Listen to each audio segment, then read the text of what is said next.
Okay, so here we are. We're going to be discussing Chapter 6, Police Work and Patrolling and Investigating. So let's go ahead and slide on here. So here we talk about the transition from citizen to police officer.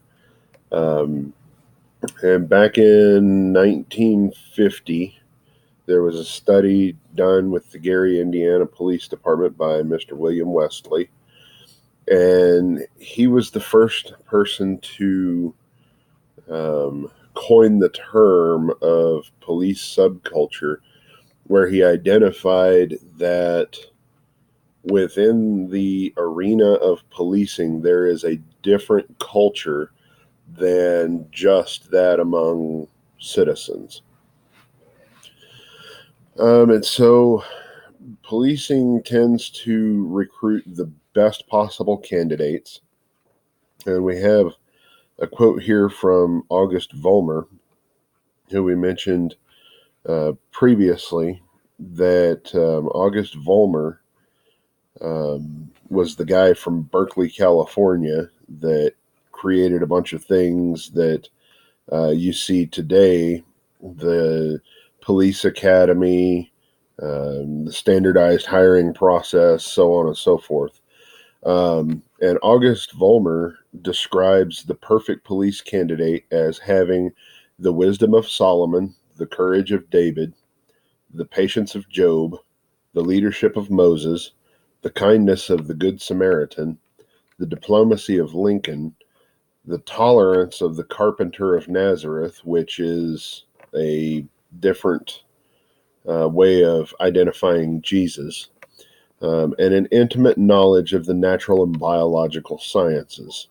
So that last one there is going to be the one that's most important to our studies, or to your studies here in college. But all of these other folks that are mentioned in here: Solomon, David, Job, Moses, the Good Samaritan, Lincoln, Jesus, they're all good references to these people. Even if you don't have any particular interest or belief in Christianity, you can still read, the Song of Solomon or the Book of Proverbs from the Bible, the Book of Job, anything from Genesis, just as if they were stories or fables written to convey a message. Even if it didn't have to do with Christianity, you could still read these stories out of the Bible and garner a life lesson learned that you could apply as a police officer from just the stories, even removing the religious aspect.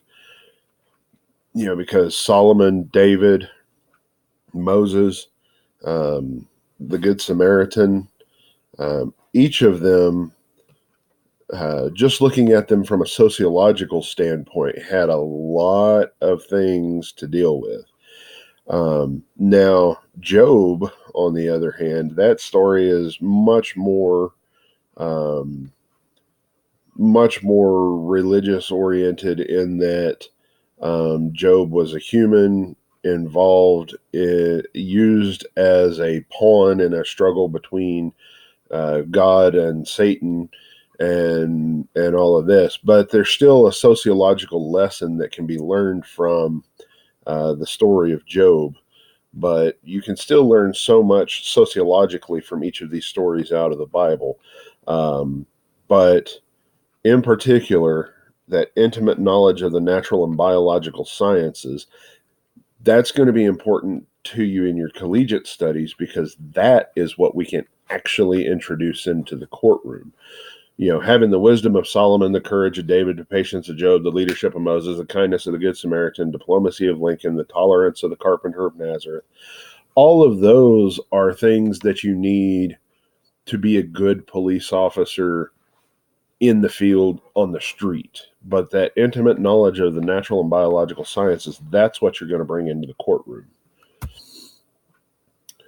And so here I've got kind of a little hilarious photo for you that just kind of demonstrates the officer's career progression. You'll see several of these Larryville Blues throughout this chapter. So the question is, does a college degree matter? Well, there are several things that you must be able to do as a police officer, which are to interact with the public, enforce the rule of law, investigate crimes, testify in court, write a cogent and accurate report, and a myriad of other duties. And I do apologize for the misspelling there. I'll get that corrected. So then the National Advisory Commission on Criminal Justice Standards and Goals in 1973 recommended that all law enforcement agents have a 4-year college degree by 1982. I won't tell you how I know right off the top of my head, but 1982 was 37 years ago. So in a 9-year time span, this panel recommended that within 9 years, all law enforcement agents have a 4-year college degree. Even if you look backwards, even back to 1967 and all the way forward to 1986, in a 19-year time span there, every study on whether or not education matters recommended that a college education was important. And the empirical evidence, which means that it is scientifically validated, peer-reviewed, and it withstands academic rigor, says that college-educated officers have less founded complaints, which means that they have less complaints that are validated, confirmed, substantiated, whichever verb you want to use there. They build better peer relationships. I'll get that changed as well. They provide a key leadership role in the organization. They tend to be more flexible. They tend to be less dogmatic and authoritarian. They use fewer sick days and have less injuries. They have less traffic accidents, and they also present with less negligent uses of firearms. So the question is, does a college degree matter?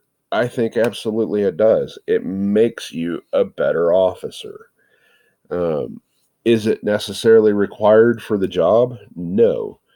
But it does make you a better officer if you have it. Continuing on here, the Dallas Police Department requires a minimum of 60 hours of college to apply. And in 1985, the U.S. Supreme Court ruled that the educational requirement was constitutional.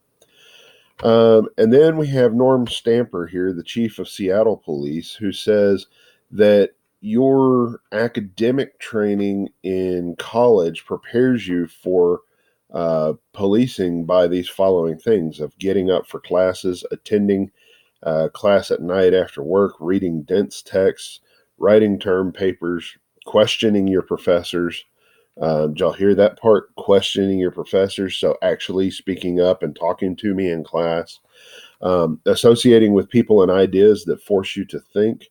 Taking midterms and finals. The politics of higher education. Learning how to learn. And all of these things are the most useful about higher education because each of them has a direct correlation to police work. Questioning your professors. You're going to be questioning suspects and victims and witnesses. You have people that have ideas that force you to think. If you have to think outside the box, you can write a better case. So we have all of these things here that help us to do the job better because of a college degree. So all of those things are quite important, and I'm going to go ahead and leave it off here and start the next video here in just a minute.